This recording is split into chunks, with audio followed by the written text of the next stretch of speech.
Hello everybody, and welcome to this video in which we are going to be looking at how we can use variables in Scratch. So here we are in Scratch. You can see we're on the event blocks, but of course we want to go to variables right there because we want to work with, well, variables, of course. Now the first thing we need to do is to make a variable right there. So make a variable. We'll come back to this for all sprites, for this sprite only later in the video. Right now we'll just leave it as for all sprites. So we need to give the variable a name. The name needs to be sensible, so make the variable name relate to what the variable is all about. Now in this example I'm going to create a score system, so I'm going to call it score, right? Simple. Of course I could call it whatever I want. Could call it apple, but that would be really silly, well actually stupid, because what I need to think about is I'm going to be using this variable in my project and I need to know what it relates to. And if I put apple or something silly like that, I've no idea. And when I've got lots of variables or lots of lines of code, it's very confusing, it doesn't work, it's just rubbish. So don't try to be funny or anything. Make the variable name related to what the variable is all about.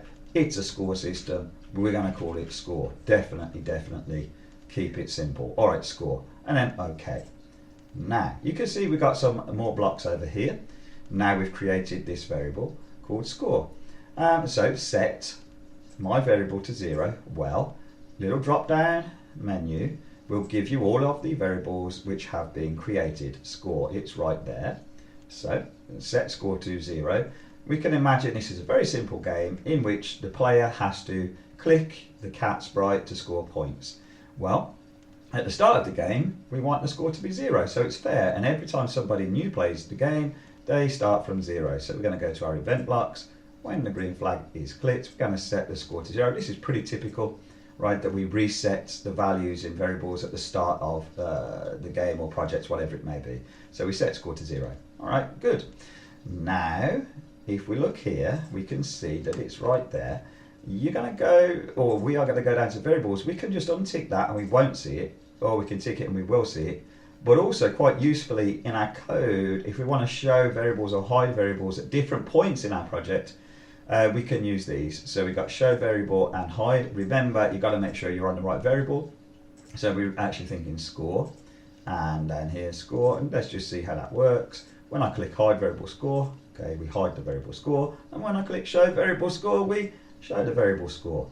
Okay, so that's kind of useful in your projects as well. I'll leave it just showing for now, of course. Now let's change it there. Change, not my variable, but we want to change score, this variable here. Let's just shrink that down a bit. Change it. Well, when do we want to change it? In our game it's going to be the event when this sprite clicked, and that's it. So this is just going to add 1 to the variable called score, and that's going to show there. So let's just put it into presentation mode maybe, so we can see it clearly, play it, and then when I click this sprite, 1 is added to score, like that. And that's how we can do a simple score system like so. When we click green, it sets it back to 0, and then when we click this, okay, we're scoring points. Cool. Let's just come out of this because there's a couple more things for us to think about. And one of those things is the fact that we can actually subtract as well, so we can take away. So let's say when green flag is clicked, we're going to set the score to 10 for whatever weird reason. It's just to show that here I'm going to place in here take away, right, the take away symbol, take away the dash, and then take away 1, like so. So now when I'm clicking the cat I'm actually losing points. I'm taking away points from the start value of 10, and let's just make sure that works. 10 and click 9. Okay, you can see that's useful for the games when you got things that you don't want the player to hit, right? You can use that, and many other reasons why, but I just wanted to show you that you can take away there as well. Of course you can also add different amounts. We've been doing like 1, well it can be anything, so let's just set the score to 0, go back to adding, and this time we're going to be adding 5 every time this is clicked. 0, okay, as you can do, 5, 10, 15, 20, 25, 30, 35, etc. All right, cool. Now let's go back to that original point that we saw when we were making a new variable. So go to variables, and let's get rid of all of this actually, just get rid of all of that.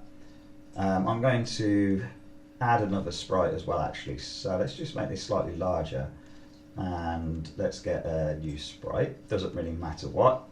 We'll go for the apple, why not?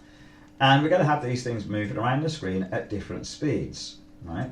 Now, if we come back to this, make a variable, if I had a new variable for all sprites and it was called speed, that would mean that this and this, they would be moving at the same speed. And every time speed changed, the speed of both of these would change because it's actually for all of the sprites. So what I want here, I want a speed for the cat and I want a separate speed for the apple. And that's where make a variable for this sprite only comes in. I think we're on the cat, right? So now this is just going to control the speed of the cat. Let's call it cat speed, right? Like that. It's important then that we make it for this sprite only. Okay, cat speed. So you can see it right there, cat speed. Let's get it moving. So get an event. We've already got it, sorry. So let's go to motion, move, not 10 steps, right? Don't want to hard code it as a value there. We want the variable value. So whatever's in the variable cat speed, it will move at that speed. You see, just drop it in there. Pretty cool. And we'll just do that forever. So in our control, going to do that forever. Probably if it's on the edge, we want it to bounce. I believe that's in motion. Let's have a look. Yeah, if on edge bounce, like that. Okay. So let's just see if that's working.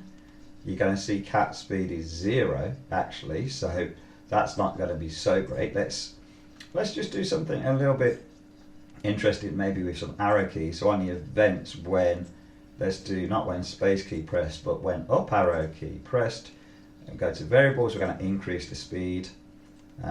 So change cat speed by 1, right mouse, duplicate, and just come down slightly. When down arrow key pressed, we're going to do the take away trick that we looked at earlier, so take away 1, like that. So now I will be able to control the cat speed.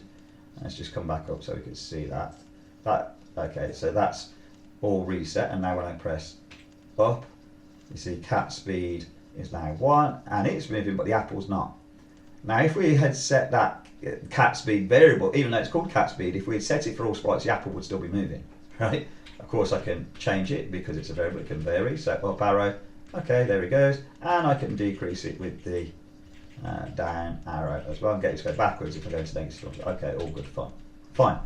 All right, let's just move him out of the way, and let's just get one for the apple as well. So if we go to make a variable, and in fact let's just minimize that. We need to be, and we are on the apple, you see, just to make that clear, not on the cat anymore, we're on the apple. So now we're going to make a variable for this sprite only, for the apple sprite, and we're going to call it apple speed, okay, like that, for this sprite only, remember. And then we are going to go to our events. When green flag clicked, motion, it's going to move, and we may as well get our if on edge bounce as well, which is somewhere around here. There it is. And in control, we want it to be forever, but remember, we don't want it to be 10 steps. We want it to be whatever value is in apple speed. All right, there. Okay, apple speed, whatever value's in there, it's going to move that. Notice we're on the apple sprite. We do not have access to cat speed because cat speed is just for the cat. If it were for all sprites, we would be able to access it, we would be able to use it, but we can't, right? And clicking onto the cat, just out of interest, as you can see, we have no access to apple speed, right? Because apple speed is just for the apple, okay? So now we're going to do not up and down arrows. That would make no sense because we're using them elsewhere. Let's go to events and have some different keys to control the apple. Let's go for W and S. So when W is pressed, where's W? And we are then going to go to variables, and we're going to change apple speed by 1 to get faster. Duplicate it, right mouse, duplicate, and S key, and that's when we're going to take away from the apple, take away 1, like so. Okay, so let's make this slightly bigger so we can see what's going on. It doesn't really matter about that, to be honest, but it's kind of force of habit. So now the up arrow key is controlling the cat speed, and the W is controlling the apple, but notice I can control these separately. So the apple's getting faster, the cat is not, because the cat has got his own or her own speed variable because it was for this sprite only, right? and then the apple has got its own variable apple speed because it was created for this sprite only. Let me just, I know this is going on a bit, but I just want to make this really clear. This is kind of important, let me make it really clear. What would happen if I had a speed for all sprites, right? So for all sprites, let's go to variables. We're in it, make a variable. This I'm just going to call like all speed to make it clear it's for all sprites, right? For all sprites, all speed, okay. Now, on the apple, I have access to all speed, and also on the cat, I have access to all speed, okay. And now let's move, not cat speed, let's put it all speed, like that. And we just changed it with the arrow keys. So I'm going to put all speed there with the up arrow, and the down arrow will now control all speed as well. And on the apple, I'm going to change that. So it's going to be moving all speed, and you'll see, of course, that the cat and the apple will now be moving at the same speed. Let's see, we'll just get rid of all this so it's not confusing. You're going to see that now the up and down arrow keys are controlling all speed, and because the cat is moving all speed and the apple's moving all speed, they will be moving at the same speed, right? Because this is a global variable. This variable is accessed by all of the sprites and is being used at this point by the cat and the apple. So let's just finish the video with that. So up arrow, sorry, up arrow, there. You see they're both moving at the same speed. When I press that, all speed, which is this one here, is changing, and they're both moving at that speed, right? Because they're both accessing that same variable, and that's why sometimes you actually want for this sprite only. Okay, hope that was clear, and hope you enjoyed the video. Until next time, take care.